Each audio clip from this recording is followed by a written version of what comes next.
Tutorial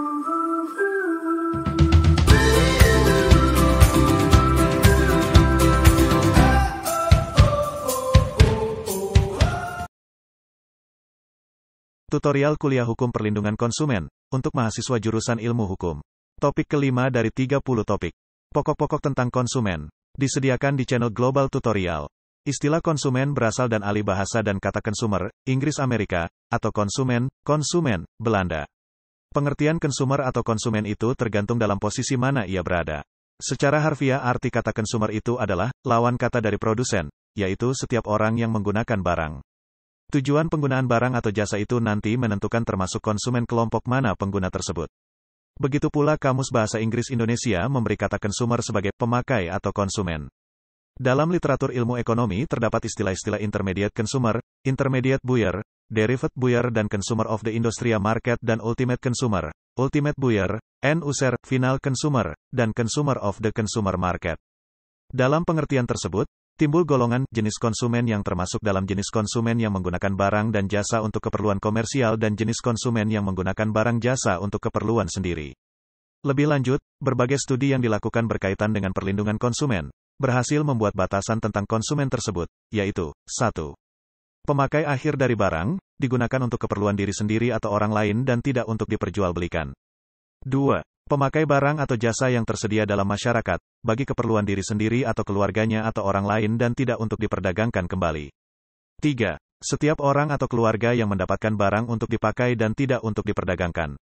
Istilah konsumen sebagai definisi yuridis formal ditemukan dalam Undang-Undang Nomor 8 Tahun 1999 tentang Perlindungan Konsumen, UU PK.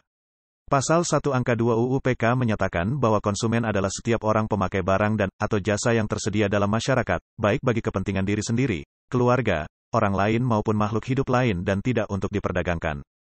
Pakar masalah hukum konsumen di Belanda, Hondius mengatakan bahwa para ahli hukum pada umumnya sepakat mengartikan konsumen sebagai pemakai produksi terakhir dan benda dan jasa.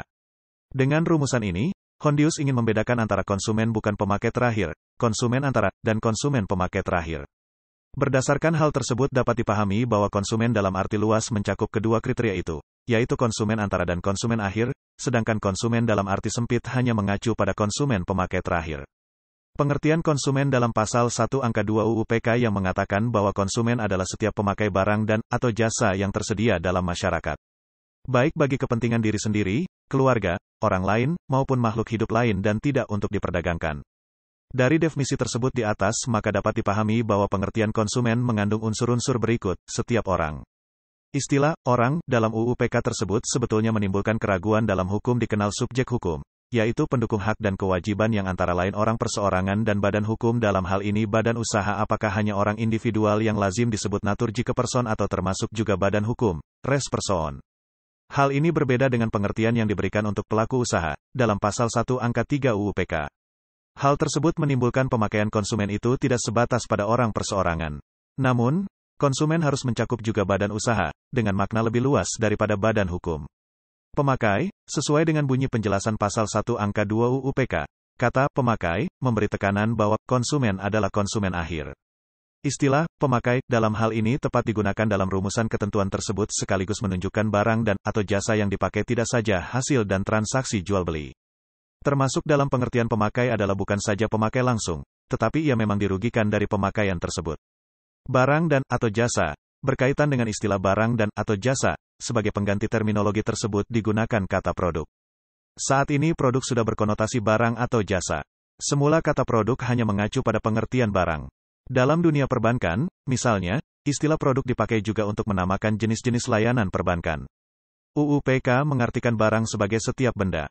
Baik berwujud maupun tidak berwujud, baik bergerak maupun tidak bergerak, baik dapat dihabiskan maupun tidak dapat dihabiskan, yang dapat untuk diperdagangkan, dipakai dipergunakan, atau dimanfaatkan oleh konsumen. Sementara itu, jasa diartikan sebagai setiap layanan yang berbentuk pekerjaan atau prestasi yang disediakan bagi masyarakat untuk dimanfaatkan oleh konsumen.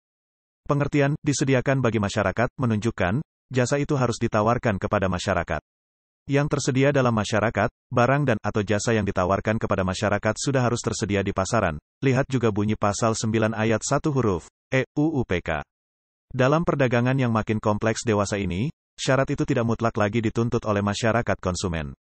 Misalnya, Perusahaan pengembangan, developer, perumahan sudah biasa mengadakan transaksi terlebih dulu sebelum bangunannya jadi, juga misalnya kita melakukan transaksi pemesanan mobil baru.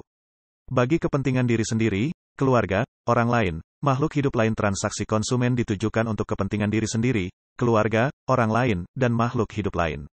Unsur yang diletakkan dalam definisi itu mencoba untuk memperluas pengertian kepentingan. Kepentingan ini tidak sekadar ditujukan untuk diri sendiri dan keluarga, tetapi juga barang dan atau jasa itu diperuntukkan bagi orang lain, di luar diri sendiri dan keluarganya bahkan untuk makhluk hidup lainnya. Misalnya seseorang yang membeli makanan untuk kucing peliharaannya, seseorang membeli pupuk untuk tanaman hias di rumahnya. Sebagai perbandingan berbagai peraturan di beberapa negara antara lain India yang dimaksud konsumen yang dilindungi oleh undang-undang adalah konsumen yang menggunakan barang untuk keperluan sendiri non-komersial. Di Amerika dan Australia unsur untuk memenuhi kebutuhan sendiri dan atau keluarga dilukiskan dengan perkataan normative used for personnel, family or household purposes dan ordinarily acquired for personal domestic or household use or consumption. Adapun dalam New Burgerlijk Wetop, BW Belanda Baru, konsumen diartikan sebagai orang alamiah, yang dalam mengadakan perjanjian tidak bertindak selaku orang yang menjalankan profesi atau perusahaan. Barang dan atau jasa itu tidak untuk diperdagangkan. Pengertian konsumen dalam UU PK ini dipertegas, yakni hanya konsumen akhir. Batasan ini sudah biasa dipakai dalam Pikraturan Perlindungan Konsumen di berbagai negara. Berdasarkan hal-hal di atas, batasan pengertian tentang konsumen akan digunakan adalah 1. Konsumen adalah setiap orang yang mendapatkan barang atau jasa, digunakan untuk tujuan tertentu. 2. Konsumen antara adalah setiap orang yang mendapatkan barang dan jasa untuk digunakan dengan tujuan membuat barang, jasa lain atau untuk diperdagangkan, tujuan komersial. 3. Konsumen akhir adalah setiap orang alami yang mendapatkan dan menggunakan barang dan atau jasa untuk tujuan memenuhi kebutuhan hidupnya pribadi, keluarga, dan atau rumah tangga dan tidak untuk diperdagangkan kembali, non-komersial. Batasan-batasan pengertian konsumen di atas sesuai dengan penjelasan pasal 1 angka 2 UU PK menyebutkan bahwa di dalam kepustakaan ekonomi dikenal istilah konsumen akhir dan konsumen antara. Konsumen akhir adalah pengguna atau pemanfaat akhir dari suatu produk, sedangkan konsumen antara adalah konsumen yang menggunakan suatu produk sebagai bagian dari proses produksi suatu produk lainnya sehingga pengertian konsumen yang dilindungi dalam UU PK adalah konsumen akhir. Ada beberapa istilah yang agak dekat dengan pengertian konsumen antara lain sebagai berikut. 1. Dalam Kitab Undang-Undang Hukum Perdata dalam Perjanjian Jual-Beli, ada istilah pembeli. Dalam Perjanjian Sewa-Menyewa ada istilah penyewa, dan dalam Perjanjian Pinjam-Meminjam ada istilah peminjam.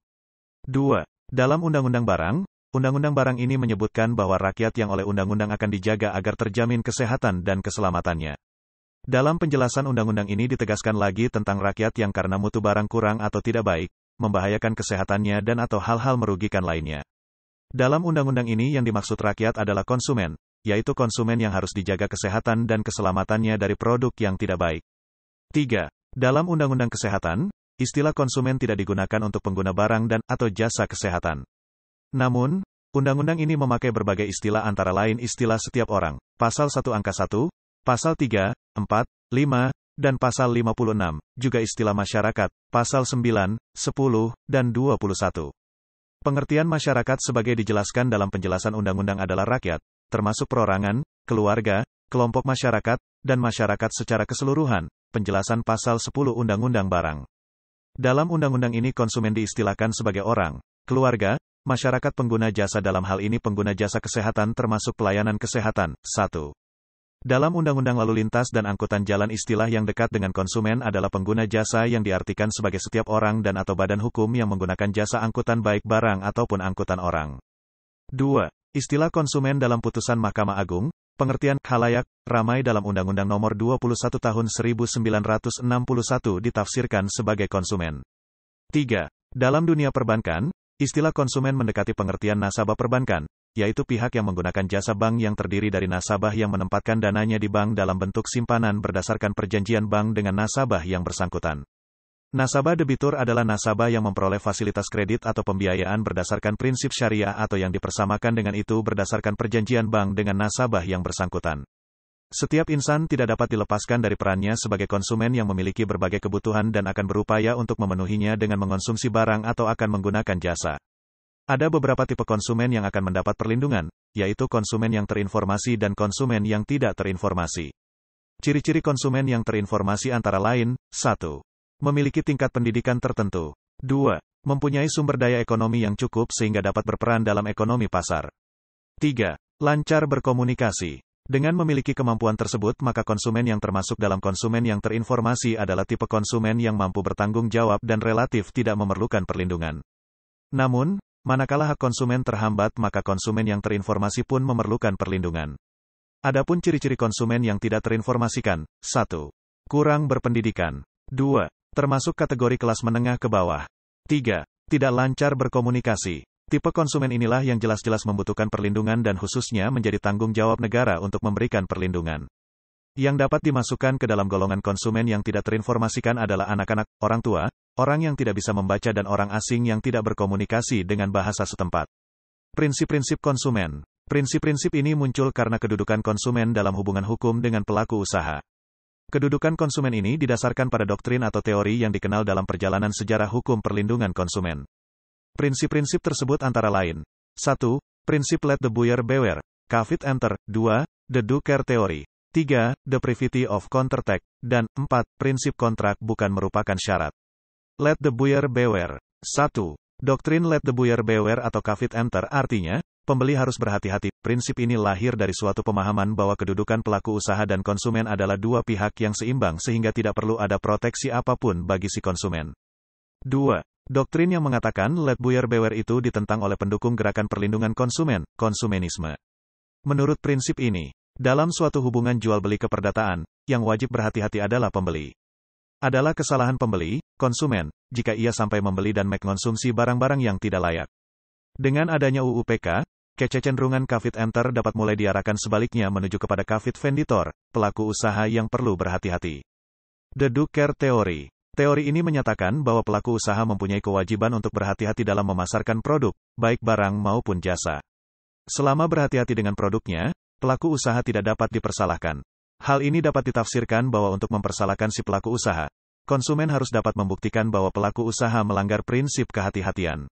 Dalam hal ini, beban pembuktian ada pada konsumen dan pelaku usaha. Tergugat cukup bersikap menunggu.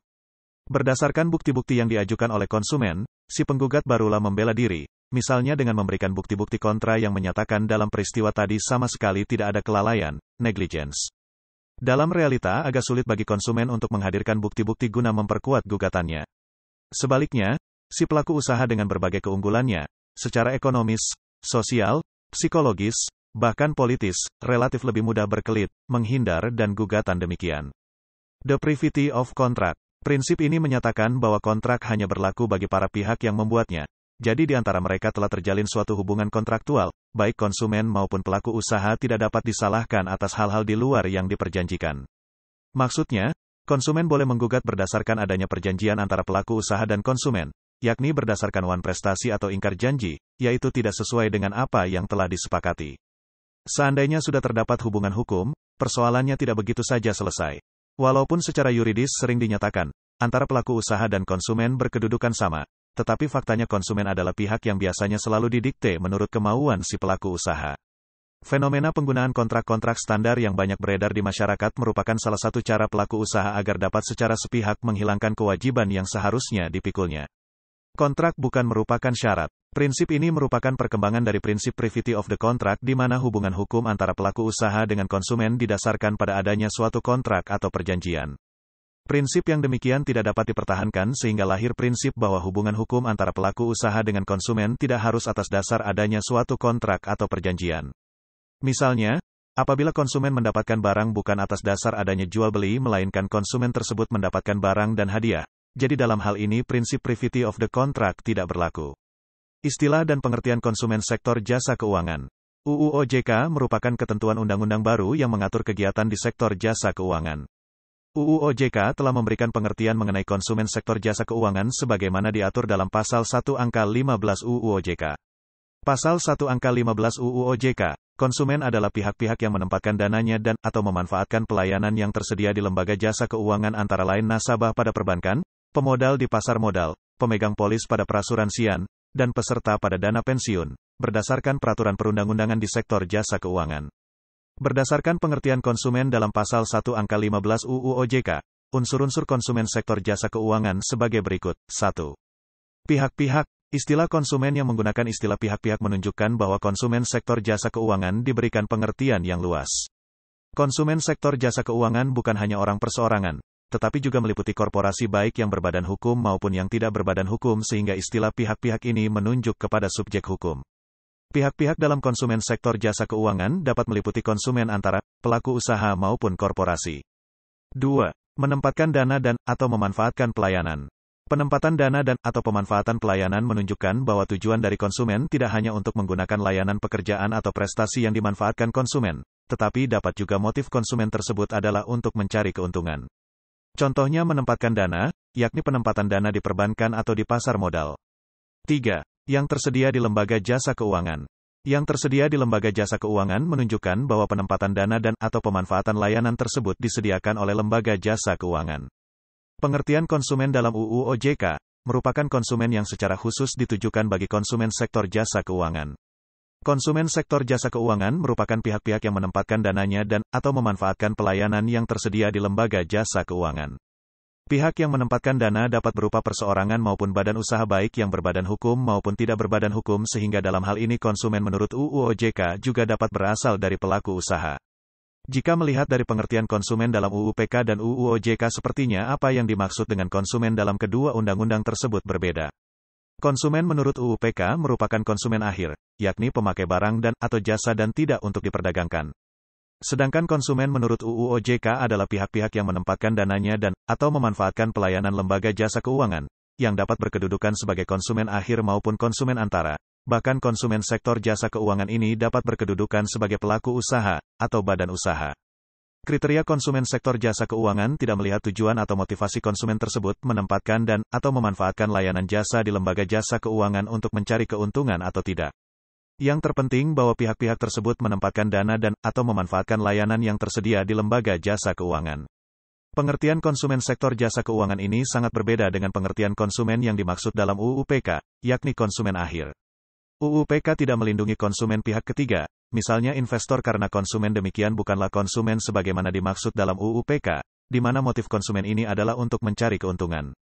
UU OJK mendefinisikan konsumen sektor jasa keuangan tidak dalam pengertian sebagai konsumen akhir saja, tetapi juga sebagai konsumen antara yang dapat berkedudukan sebagai pelaku usaha di mana motifnya adalah untuk mencari keuntungan. Pembedaan pengertian konsumen dalam UU OJK dengan UU PK ini dapat dipahami karena jika UU OJK memberikan pengertian konsumen sektor jasa keuangan sebagai konsumen akhir saja, maka akan ada pihak-pihak yang menempatkan dana dan atau memanfaatkan pelayanan lembaga jasa keuangan yang tidak tercakup sebagai konsumen di sektor jasa keuangan. Misalnya pemodal di pasar modal sehingga dalam UU OJK menggunakan pengertian konsumen bukan hanya konsumen akhir saja, tetapi pengertian konsumen sektor jasa keuangan dalam UU OJK diberikan pengertian yang luas, yakni konsumen adalah pihak-pihak yang menempatkan dananya dan atau memanfaatkan pelayanan yang tersedia di lembaga jasa keuangan. Demikianlah materi topik kelima tutorial mata kuliah Hukum Perlindungan Konsumen untuk mahasiswa jurusan Ilmu Hukum.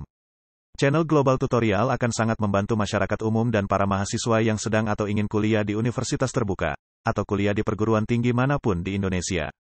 Ratusan video tutorial S1 Ilmu Hukum, S1 Ilmu Pemerintahan, S1 Ilmu Komunikasi, S1 Ilmu Manajemen, S1 Ilmu Administrasi dan lainnya disajikan di Global Tutorial. Video tutorial dituturkan dan disubtitelkan agar dapat ditonton, dibaca sambil didengarkan. Jangan khawatir jika tidak langsung paham. Untuk pemahaman yang lebih baik, putar dan dengarkan video tutorial berulang-ulang. Subscribe dan like, agar Anda mendapatkan update tutorial lainnya.